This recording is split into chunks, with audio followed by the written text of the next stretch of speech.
Hi అండి, welcome back Shri fashions. ఈరోజు నేను ఈ మోడల్ బ్లౌజ్ స్టిచ్ చేశాను. ఇదిగోండి హ్యాంగింగ్స్ ఇలా పెట్టాను, పోప్లీ బాల్స్ పెట్టాను. ఇదేమో బ్యాక్ నెక్ ఫ్రంట్ బోట్ ఇచ్చానండి, బోట్ నెక్ టైప్లో ఇచ్చి ఫ్రంట్ షేప్స్ ఇచ్చాను. ఇలా కూడా స్టిచ్ చేసుకోవచ్చు. పఫ్ హ్యాండ్స్ ఇచ్చాను. ఇది ఆది జాకెట్, అంతకుముందు నేను స్టిచ్ చేసిన మోడల్ ఒకసారి చూస్తారని చూపిస్తున్నాను. ఓల్డ్ మోడల్ అన్నమాట. ఇది బాగుందా? ఫ్రంట్ స్టిచ్ చేయడం చూపిస్తున్నాను. ఇలా కట్ చేసుకొని స్టిచ్ చేసుకోండి. షేప్స్ చూపిస్తాను.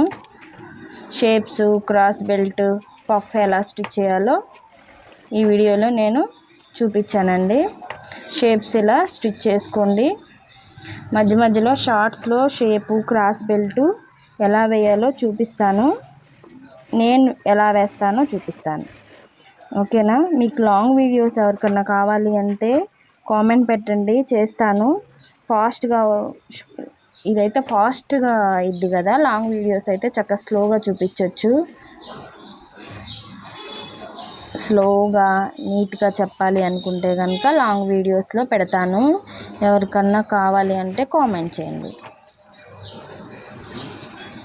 ఇదిగోండి పఫ్ హ్యాండ్ ఇలా స్టిచ్ చేస్తాను చూడండి. ఇప్పుడు నా చక్కగా కొంచెం మనకి టైం పట్టినా నీట్గా స్టిచ్ చేసుకుంటే మనీ వస్తాయి, నీట్నెస్ ఉండిద్దండి. ఇలా సెంటర్లో టక్ పెట్టుకొని పఫ్ ఇటు సైడు అటు సైడు పఫ్ పెడితే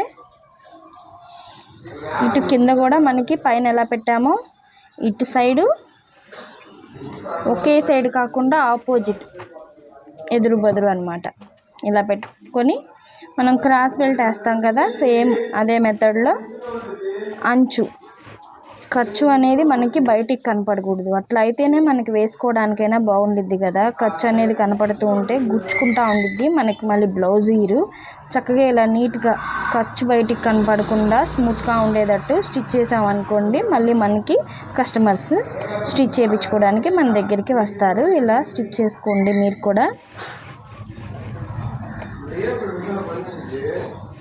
సరేనండి, ఉంటాను. బాయ్.